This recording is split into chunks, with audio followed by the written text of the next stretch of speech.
I rise today to speak against the member for New England's bill to repeal Australia's net zero target. And this bill is not just a backward step, it's a reckless rejection of economic opportunities, of environmental responsibility and political reality. Australia's commitment to net zero is both an obligation and an opportunity. It's our duty to future generations and our ticket to prosperity in a rapidly changing global economy. Walking away from net zero would be a betrayal of all Australians who want a stable environment and a future of abundance for our kids and grandkids. The National Climate Risk Assessment lays bare the risks that we face. Climate change is affecting our communities through extreme weather, our economy through disrupted supply chains and our environment through degraded ecosystems. And the risks are escalating. Our response must match them.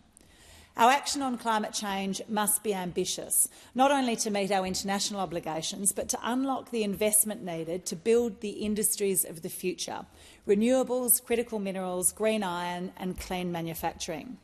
We have the best renewable resources in the world. We have the minerals the world needs.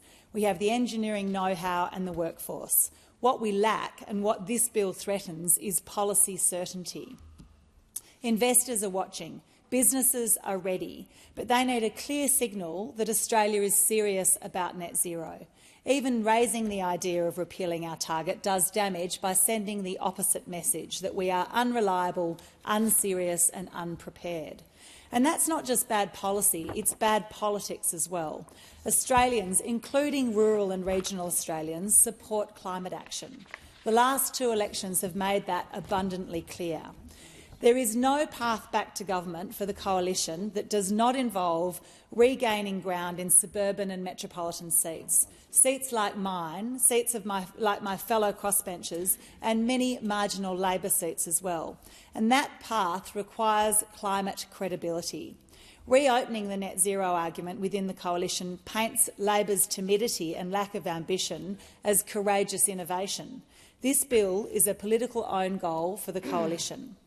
And the coalition could be playing an important role in opposition by reaffirming its commitment to net zero, endorsing an ambitious 2035 target and accepting the economics. It could effectively hold the government to account on driving the clear energy transition in a way that's practical, cost-effective and focused on jobs and competitiveness. The climate wars must end. The future's calling, and Australia has everything it needs to thrive in a net zero world if only we choose to lead. Yet across Australia, the Liberal and National parties show their desire to cling to the past. The WA Liberal Party State Council supported a motion to abandon our net zero target for 2050, and the Queensland LNP has also voted to reject net zero. Although this bill has been put forward by the member for New England, who may or may not be part of the Nationals, unfortunately it signposts where the coalition is heading. The moderate Liberals were unable to drag their coalition colleagues to the centre under the Morrison government and paid the price. Still, it seems the lesson has not been learned. On ABC's Insiders yesterday, we heard more about the coalition's so-called review of the net zero target, where Senator Canavan could not answer a question about the cost of abandoning net zero, doesn't intend to do any modelling as part of the review, and claimed without any modelling or evidence that Treasury and so many other stakeholders lack credibility when they say that abandoning net zero will result in lower economic growth, reduced investment and higher energy prices.